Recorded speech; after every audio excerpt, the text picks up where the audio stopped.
Shastre Bodha Rani Yodha Purusha Panchalakshanaha.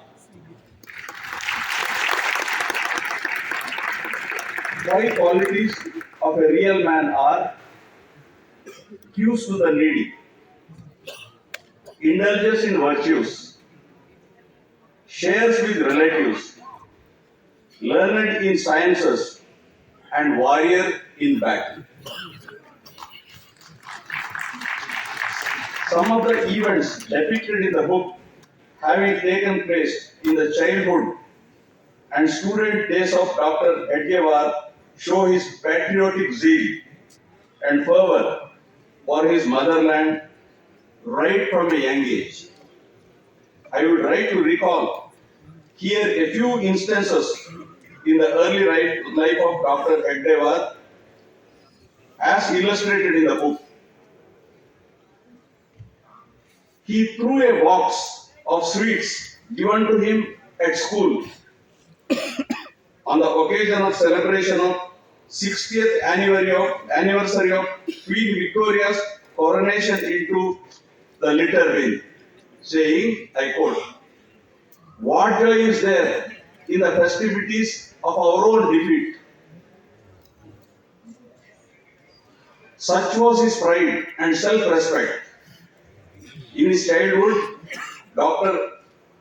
Hedgewar and his friends were profoundly impacted by the life and struggles of Chhatrapati Shivaji Maharaj and his Guru Samarth Ramdas Swami. They were an immense source of inspiration for the boys, and they were deeply inspired by the philosophy of freedom movement.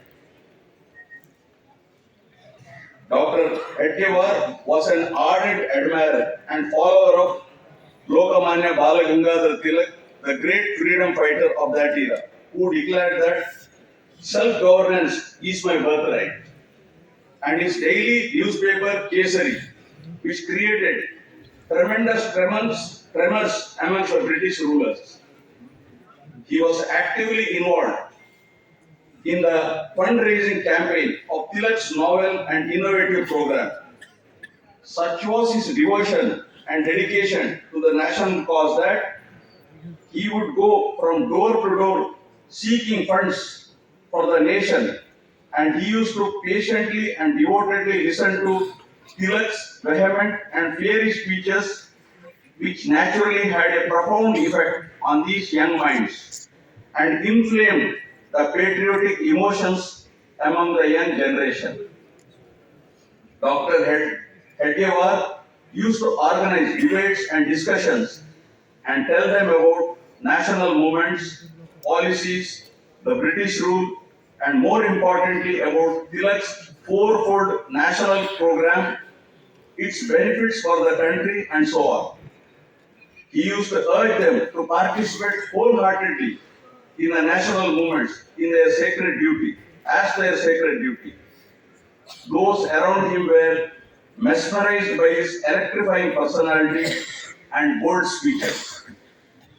He was passionate about the Vande Mataram movement and actively participated in the program by mobilizing fellow students and shouting Vande Mataram in front of the British officers, leading to his rustication from the school in Nagpur. People used to look at him with respect and pride because he had sacrificed his education for the sake of Vande Mataram protest. Unfazed by the events that followed, Dr. Hedgewar joined Kolkata's National University to study medicine as his mind was inflamed with only one thought: how to drive away the British people from his beloved and sacred motherland. His experiences throughout his life strengthened his confidence over himself that he would find a way to make his wishes a complete reality. Naturally, his firm resolution was that he must gain higher education under any circumstances. His empathetic and compassionate attitude compelled him to establish first aid group to care for the people caught in the raids of 1910 in Kolkata, nursing severely wounded and taking them on stretchers to the hospital with his fellow medical students. In those days, when floods and cholera struck Kolkata simultaneously, he, alongside other group of volunteers, kept himself busy by delivering essential supplies, distribute medicine and fresh water day and night in a finest example of exemplary servants of the society.